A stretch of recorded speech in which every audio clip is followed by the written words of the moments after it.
One of the questions I got recently was on the idea of the scoop or the double knee bend, specifically what that is, and is it something that's worth teaching? I have varied opinions about this depending on where the athlete is coming from. So as a reference, the double knee bend refers to the moment when the bar has passed the knees, and as the athlete begins to get into the power position, there's a rebending of the knees that happens, right? Our knees are more deeply bent from the ground. They straighten as we pull off the floor. Once the bar gets around the knees, they need to rebend as the athlete gets positioned for that vertical jump. I know a lot of weightlifting coaches don't actively teach this because theoretically, it's just naturally getting into a powerful position where you can elicit a jump from. And I find that trying to teach it, at least what I've seen, gets the athletes to go too far to an extreme with it.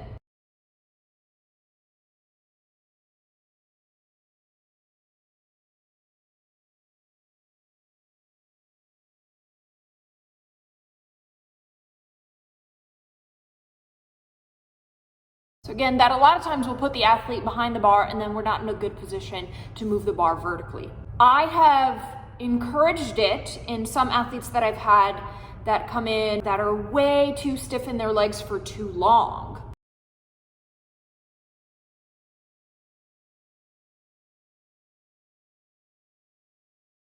It often causes them to bump the bar away because they're not in a position where they can use their legs appropriately and load their legs to be able to move the bar upward. So I think the answer of should you teach it or should you not, one, depends on that athlete's experience and understanding of the lift, but largely gets remedied by introducing and working on a really well-developed power position.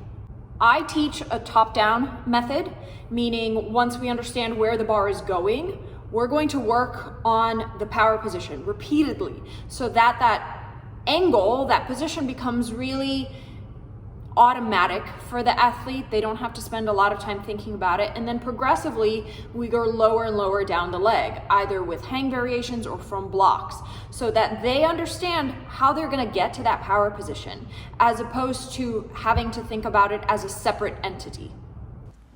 I like to spend some time just finding that power position. Now we can do this with literally just dipping down to where that should be and coming back up, or integrating it into something like a dip high pull or a dip muscle version of the lift.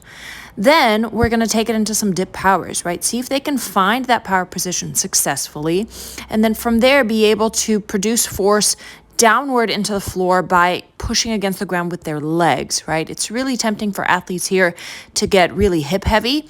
And I try to remind them that we create height and elevation on the bar by pressing downward. So really encouraging them to drive and finish with their legs and then continue that upward movement of the bar. If they can do that, then we start to work it down to the hang, maybe above the knee for a bit and then below the knee. I think it's really important to spend time really working through each of these positions. That might mean a week, 2 weeks, a couple months before the athlete's really ready. So for me, the answer lies in developing athletes with a really, really secure power position and an understanding of what happens in short ranges of motion there, right above the knee, and then gradually from the floor, as opposed to having to cue a double knee bend or a scoop. For beginners, that gets addressed by not lifting from the ground right away, right? It takes time to understand the dynamic of going from that power position to racking the bar, to planting the bar overhead. They are probably not ready to go straight from the ground because there's too many moving variables for them to try to manage.